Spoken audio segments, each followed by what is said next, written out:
देख रहे हैं न्यूज़ स्केल लाइव और मैं हूं लोहरदगा से संवाददाता पारस कुमार। और इस समय आप हमारे पीछे जो देख रहे हैं सुंदरी देवी सरस्वती शिशु मंदिर एकलव्य नगर लोहरदगा त्रिदिवसीय वार्षिक आचार्य कार्यशाला का यहां आयोजन किया गया है और इसी क्रम का जायजा लेने के लिए हम इनके साथ उपस्थित हैं। आइए कुछ जानते हैं कि इस कार्यशाला में इनके द्वारा क्या कुछ घोषणाएँ की गई, क्या कुछ बताई गई और इनसे हम इनका परिचय लेते हैं। बताइए आपका क्या नाम हुआ? सुरेश चंद्र पांडे, प्रधानाचार्य सुंदरी देवी सरस्वती शिशु मंदिर लोहरदगा। भारतीय विद्या भारती शिक्षा संस्थान के द्वारा पूरे भारतवर्ष में संचालित शिशु विद्या मंदिरों में त्रिदिवसीय वार्षिक आचार्य कार्यशाला का आयोजन किया जाता है, जिसके अंतर्गत हम सभी आचार्य बंधु भगिनी विगत सत्र में हमारे द्वारा संचालित कार्यक्रमों के विषय में चिंतन करते हैं। क्या मैंने खोया है, क्या प्राप्त किया है, क्या आगे प्राप्त करने वाले हैं, किस प्रकार की शिक्षा प्रणाली हम अपने भैया बहनों को देने वाले हैं, क्या नवीनता हमारे विद्यालय में लागू की जाएंगी। इसके निमित्त वर्ष के अंत में यह कार्यशाला आयोजित की जाती है। यह कार्यशाला 3 दिनों में 15 सत्रों में संचालित की गई।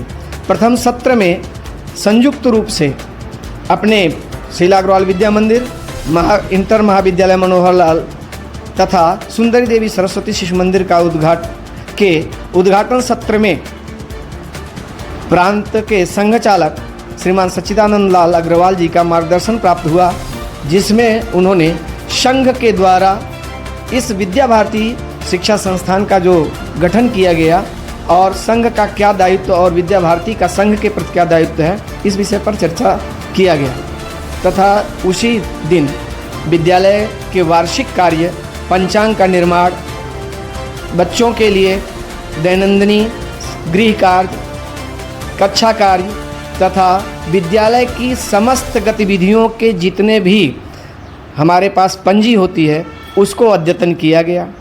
तत्पश्चात अपने विद्यालय के पंचपदी शिक्षण पद्धति पर आधारित पाठ्य योजना का निर्माण, वार्षिक पंचांग का निर्माण, वार्षिक कार्य योजना बनाई गई, जिसके अंतर्गत भैया बहनों के सर्वांगीण विकास पर चर्चा, समिति विकास, अभिभावक विकास, समाज विकास के लिए कार्य योजना तैयार की गई। आगामी सत्र में हमारे विद्यालय में भैया बहनों के लिए अधिक से अधिक अंग्रेजी भाषा सीख सकें, आधुनिक तकनीकी का भी विकास हो, भैया बहन हमारे आधुनिक तकनीक से परिचित हों। इसके निमित्त जो हमारी संगणक शिक्षा दी जाती है, उसके अतिरिक्त हम अपने विद्यालय में डिजिटल पैनल शिक्षा को प्रभावी बनाने के लिए प्रयोग करने वाले हैं। अपने भैया बहनों को शिक्षा के साथ साथ संस्कार की व्यवस्था विद्या भारती के द्वारा आयोजित की जाती है, इस पर हम अग्रणी कार्य कर रहे हैं और भैया बहनों का किस प्रकार से सामाजिक, नैतिक, उनके अंतर्गत वक्तृत्व क्षमता का विकास, नेतृत्व क्षमता का विकास, उनके अंतर्गत क्रियात्मक, क्रिया आधारित, शोध आधारित, प्रयोग आधारित जो शिक्षा है, उसको हम इसके माध्यम से उनके अंतर्गत अनेक प्रकार के कौशलों का विकास करने के लिए चिंतन मंथन किए हैं। हमारे विद्यालय में सबसे ऊंची कक्षा पंचम है। इस सत्र में हमारे भैया बहनों का अधिकतम प्रतिशत अंक 99.93% रहा है। कितने विद्यार्थियों का? कितने लगभग जो है हमारे अभी CGPA के अंतर्गत आता है, रिजल्ट की हम गणना करते हैं, जो 100 से 90 से लेकर 90 से एबव और 100 के अंदर का जो भी भैया बहन अंक प्राप्त करते हैं उन्हें 10 CGPA दिया जाता है। इस प्रकार से पूरे विद्यालय में लगभग 10 से 15 बच्चे 10 CGPA ले आने वाले हैं। और आप लोगों तक मेरा चैनल के माध्यम से दिखाने का मेरा प्रयास जारी रहेगा। कार्यशाला जो आयोजित की गई है और इसी क्रम में जो है हम यहाँ उपस्थित हैं, हम आप सबों तक जो है सो यहाँ के दृश्यों का, यहाँ के बातों का जायज़ा लेकर के हम आप तक पहुँचाने का मेरा प्रयास जारी रहेगा।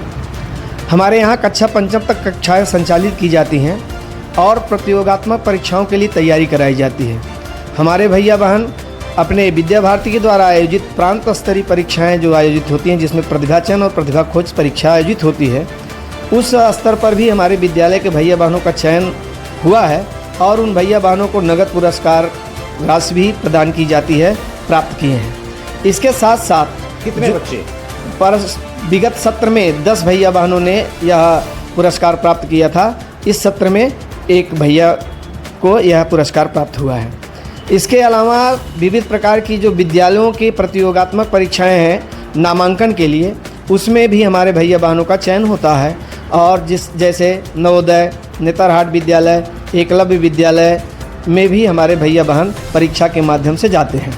अभी आप लोगों को जानकर यह हर्ष होगा कि हमारे विद्यालय पूरे झारखंड से शांति कुंज गुरुकुलम में 2 का नामांकन हुआ, जिसमें से मेरे विद्यालय का सुंदर देवी सरस्वती शिशु मंदिर के भैया का, जिसका नाम ऋतिक खत्री है, उसका एडमिशन हुआ और उसके माता पिता ने यह आकर के हम लोगों को बताया कि यह सब आप लोगों के संस्कार देने के कारण हमारे बच्चे का एडमिशन इतने उच्च विद्यालय में हुआ है।